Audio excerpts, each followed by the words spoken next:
दिल्ली के जंतर मंतर पर सीजेपी और सोनम वांगचुक के धरने में शामिल होकर भीम आर्मी प्रमुख चंद्रशेखर आजाद ने सरकार को तीखी चेतावनी दी है। उन्होंने कहा, या तो 19 जुलाई को सरकार हार मानेगी या फिर 20 जुलाई को हम इस तानाशाह हुकूमत को हरा देंगे। आज देश का युवा, छात्र और किसान सड़कों पर है, लेकिन यह गूंगी बहरी सरकार उनकी आवाज सुनने को तैयार नहीं है।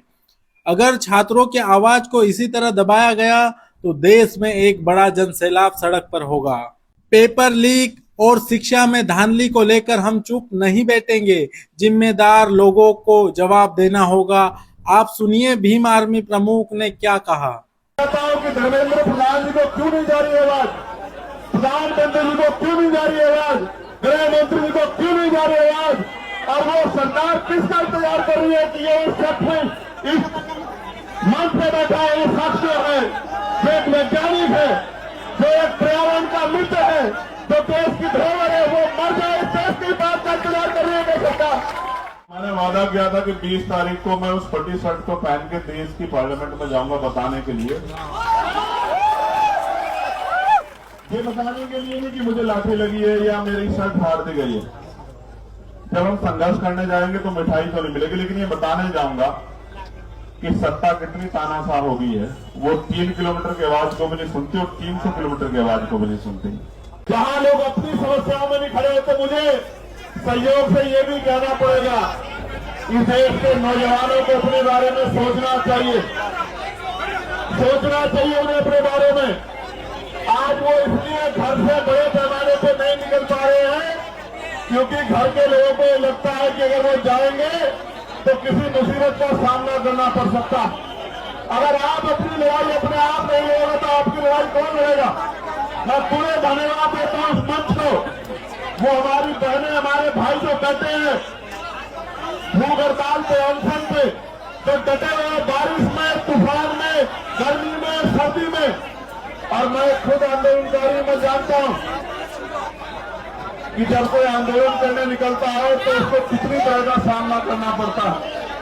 उसके सवाल खड़े किए जाते हैं, उसकी नैतिकता को गिराने के लिए प्रयास किए जाते हैं, उस पर आरोप लगाए जाते हैं कि इनको फंड कहां से मिल रहा है, इनको सुविधा कहां से मिल रही है, ये इस पार्टी से ऑर्गेनाइज है, ये संगठन से ऑर्गेनाइज है।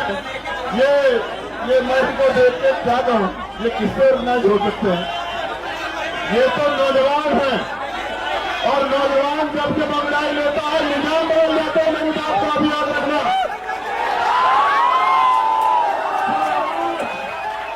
जो आज चुप है उनको कल तय करना पड़ेगा। ये लड़ाई किसी दल की नहीं है, ये लड़ाई भारत के युवाओं की लड़ाई है।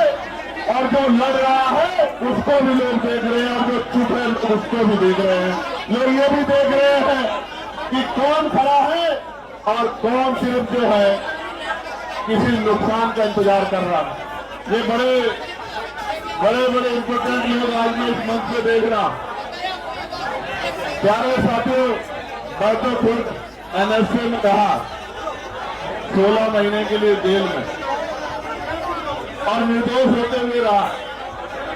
उसके बाद दिल्ली कई बार यहां प्रदर्शन करने आया तो रास्ते रोक दिए गए, बैरिकेडिंग लगा दी गई, बड़े बड़े पुलिस ने साइन बोर्ड खड़े करके तमाम तरह के प्रयास किए, डिटेन किए गए। लेकिन जब कोई क्रांतिकारी किसी अच्छे मकसद के लिए निकलता है, किसी जंग के लिए, किसी लड़ाई के लिए निकलता है, किसी संघर्ष के लिए निकलता है, तो छोटी मोटी दीवारें उनको रोक नहीं सकती। तो कई बार संघर्ष करने के बाद और जब इससे भी काम नहीं चला तो गोली भी खानी पड़ी।